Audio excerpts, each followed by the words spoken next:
সত্য এমন এক জিনিস যে আপনার কল্পনা, আপনার চিন্তা চেতনা সব কিছুকে হার মানায়। That's why call the truth is stranger than fiction. যার ব্যাখ্যা আমরা কোনোদিন দিতে পারি না, বিজ্ঞান যার ব্যাখ্যা কখনো দিতে পারেনি, এমনই অব্যাখ্যায়িত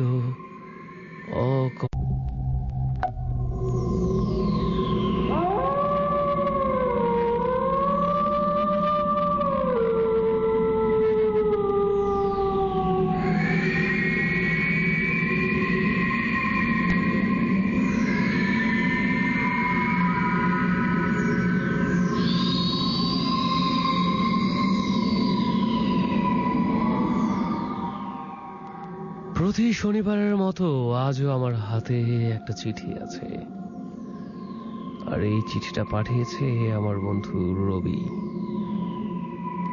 ময়নার বাগ উত্তর বাড্ডা থেকে পাঠিয়েছে আমার এই বন্ধুটি।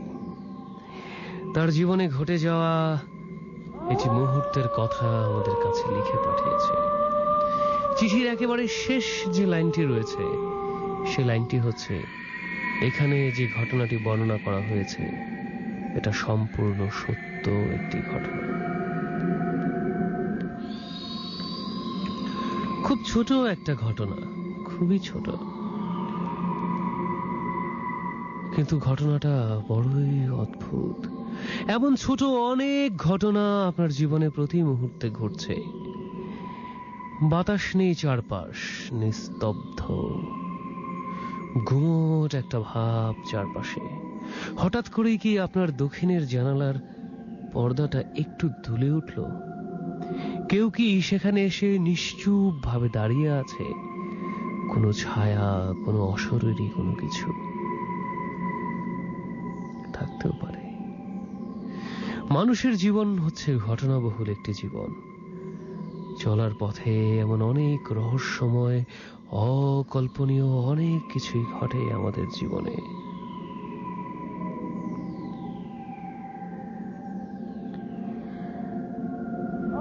আমার বন্ধু রকির জীবনেও এমনই একটি অবিশ্বাস্য ঘটনা ঘটে গেছে, যা ভাবলে আজও গা শিউরে ওঠে। ঘটনাটি ঘটেছিল আজ থেকে 10-12 বছর আগে। রকির চিঠি থেকেই পড়ছি।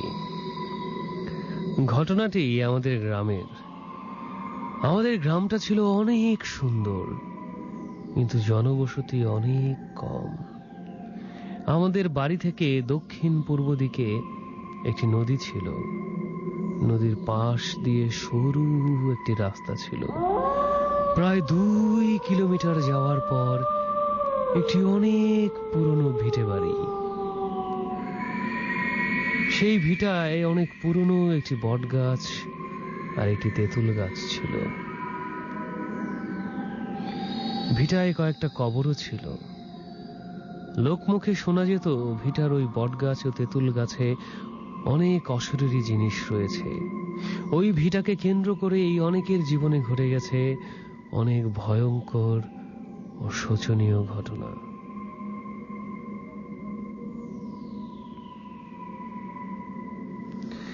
আমাদের বাড়ি থেকে প্রায় 6-7 কিলোমিটার দূরে একটি হাট ছিল। ওই হাটে যেতে ভিটাটা অতিক্রম করতে হয়।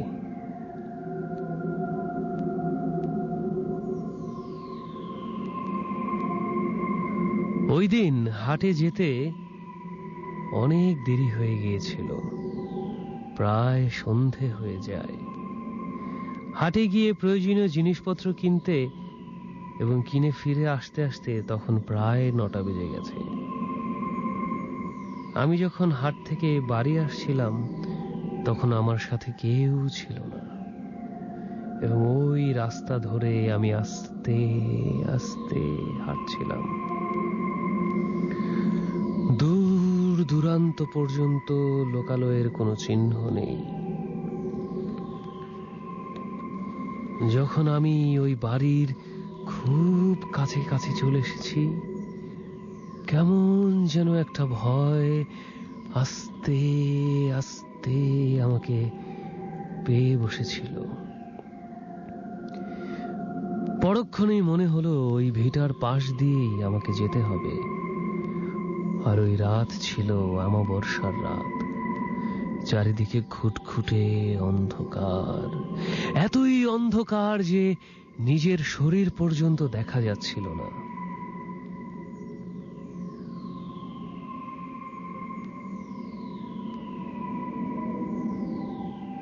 আমার হাতে কোনো টর্চও ছিল না। যখন আমি ওই ভিটার খুব কাছাকাছি চলে আসি, তখন ওই জায়গাটা মনে হচ্ছিল নীরব, নিস্তব্ধ, কেমন শুনশান চারপাশ। এমনকি একটা ঝিঁঝি পোকার ডাক পর্যন্ত নেই।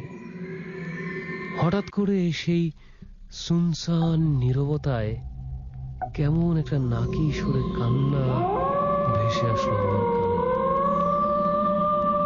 এমন শুনশান জায়গায় কে কাঁদে? অমন করে কে কাঁদে? ভয়ে আমার গলা আস্তে আস্তে শুকিয়ে আসছিল। আমি ঠিক বুঝতে পারছিলাম ওই জায়গাতে এমন কিছু একটা আছে যা হয়তো আমাকে লক্ষ্য করছে। আস্তে আস্তে কান্নার বেগ আরো বাড়তে লাগলো। আমি ওই জায়গাটা থেকে তাড়াতাড়ি সরে আসার চেষ্টা করছিলাম, কিন্তু কিছুতেই যেন কিছু হচ্ছিল না। কান্নার শব্দ আস্তে আস্তে মিলিয়ে যাচ্ছিল। আবার পরক্ষণেই কোথা থেকে যেন সেই কান্নার শব্দ ভেসে আসছিল।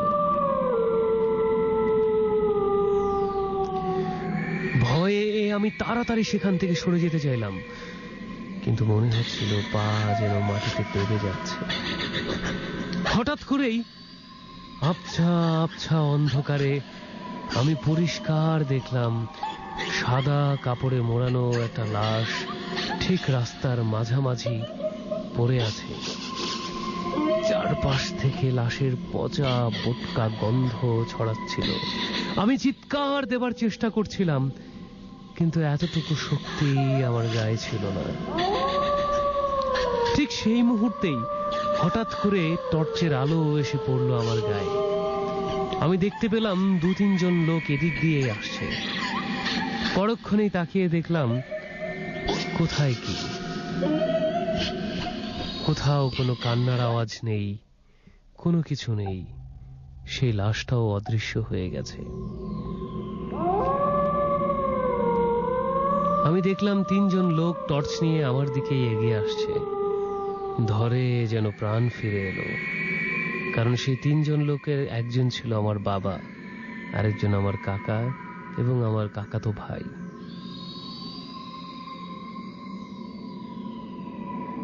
আমার ছোট ভাই, চাচাতো ভাই রনি আমাকে বলল, হাট থেকে তোর আসতে দেরি হচ্ছে বলে আমরা এগিয়ে আসলাম তোকে এগিয়ে নিতে।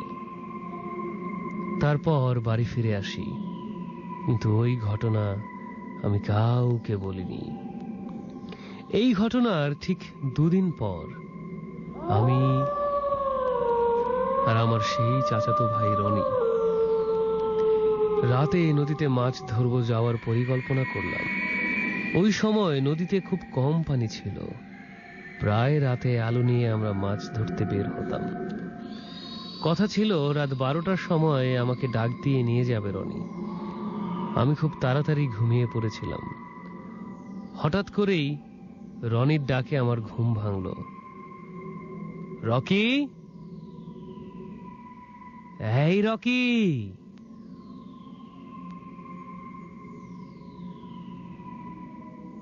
ধরফর করে উঠে বসলাম আমি।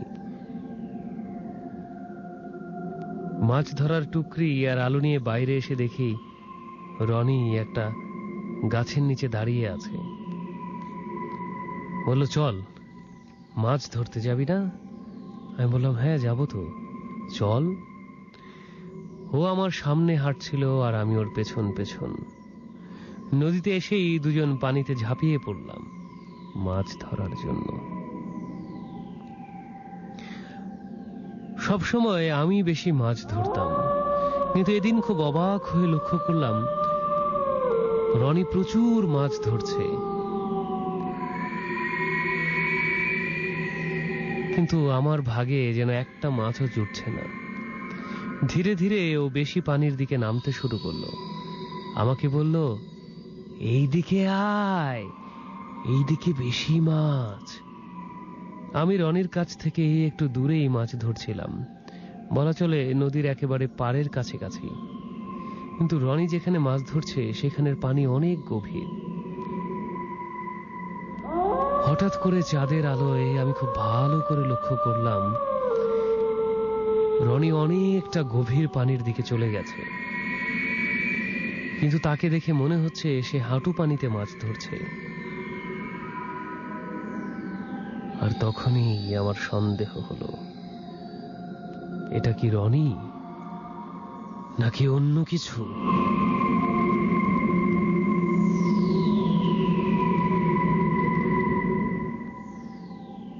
আমি ভয়ে ভয়ে ডাক দিলাম, রনি। এরপর আমি যা দেখলাম তা আজ অবধি আমি ভুলতে পারি না।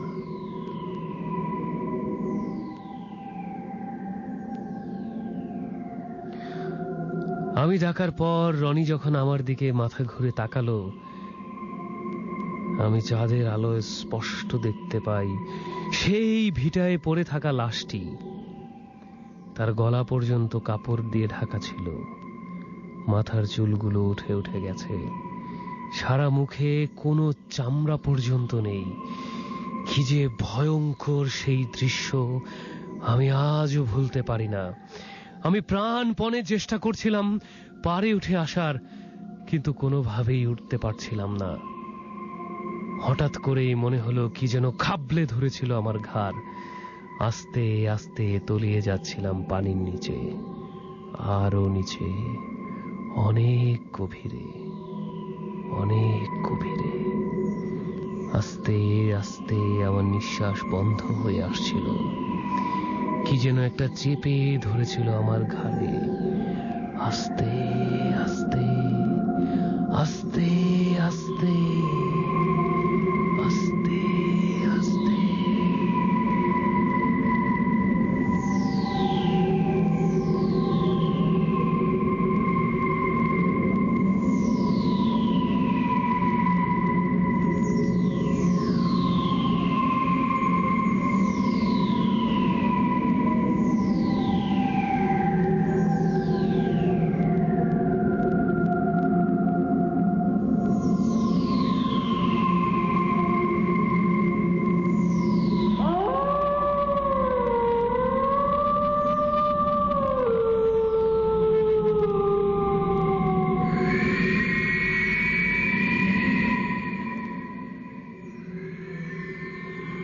এরপর আমার যখন জ্ঞান ফেরে আমি খুব অবাক হয়ে লক্ষ্য করি আমি একজন কবিরাজের বাড়িতে।